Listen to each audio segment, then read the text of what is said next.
just a quick little history about me. So, growing up, we were very poor.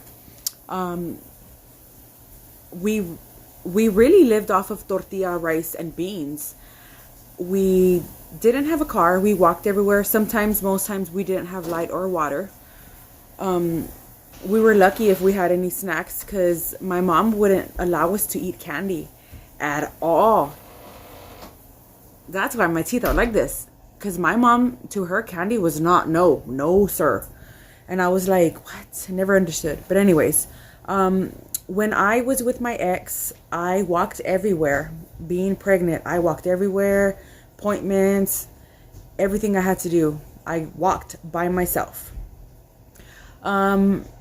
When I got married with my husband, before we got married a few years, we lived in Midland, Texas, and if you know Midland, you know it's a desert, and I'm not joking, it's a desert. During the summer and the hot times, it's hot because it's a desert. When during winter, it is extremely cold because it's it's West Texas, so it's cold. So before I married my husband, we were living in Midland, and during the cold days when it was snowing or whatever, we would walk to Walmart to buy groceries. It was hard, but I had two boys. I had to do it for them.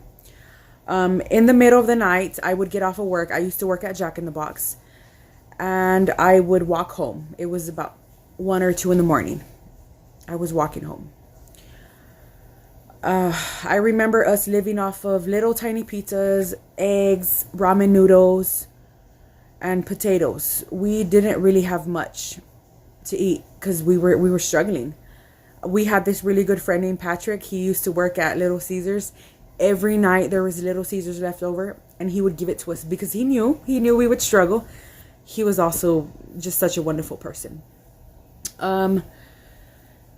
Ever since I got married with my husband, I've really helped and hold it down.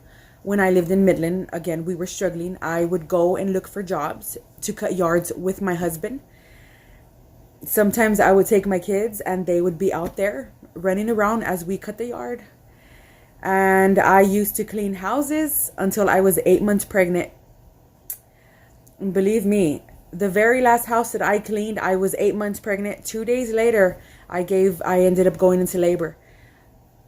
2 days later, after I gave labor, I went back to work. That girl that I cleaned her house that I worked for, she was also pregnant. She was about 4 months pregnant, and she couldn't clean because she just didn't want to. But she didn't know I was pregnant and I was cleaning.